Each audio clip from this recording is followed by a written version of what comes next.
So my name is Linda Lucia Santana. I am from California. I was born and raised in the Central Valley, but right now I live in Idlewild, which is in Southern California. It's in the mountains right above Palm Springs. And I studied at UC Santa Cruz.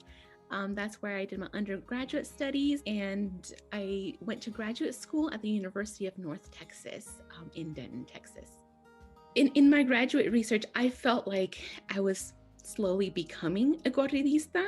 And as a Chicana, it was difficult for me to take on that ownership, be like, well, who am I to be doing this, right? But then I was like, no, this is part of my culture, and I have something to say, right? And there's a whole, there's all this information that needs to be shared that I want to bring up, right? Because being from like California, Mexico, Texas, right? They're all imagined borders, they're all created borders. And that always fascinated me, like the borderlands, it's kind of nebulous. And I was really sitting with this idea of the corrido and how it's a very unique form, musical form to the Americas, right? It's taking the Spanish Romance and turning it into like ballads for the people. Indigenous people, people of color, they were excluded from the historical record, right? They weren't included in birth records or death records. And so that whole era is gone. So I think Corridos Visuales for me, like that's just a way of life. That's how I look at the world, and that's what I grew up in. And that's why I wanted to make new work for this show specifically. This series is a call for the viewer to think about their ancestors, to think about their roots and where they came from, right? Because I think there's a sense of loss in being Chicano, of not really knowing how far back our roots go. And so this series for me was reclaiming that narrative, right? And giving a voice to those ancestors that were excluded from the historical record. For me, this was a really meaningful experience of creating these, of thinking what these women would have looked like, what their stories were, right? They weren't glamorous. They weren't, they were the throwaway women. They were the ones that the hacendados used and threw out. And then they were stuck with the shame. So that's why I named this series El Corrido de las Tatarabuelas.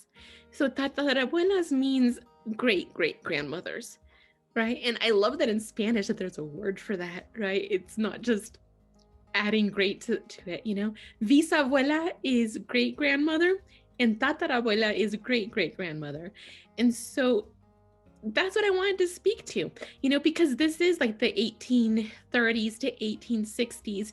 It's that weird time of imperialism and colonialism that wasn't really recorded, right? We were completely excluded from those historical records. So for me, I'm kind of using elements of magic realism in this. And they're made to look like giant tintypes, right? Because they weren't photographed. These people were not photographed at all.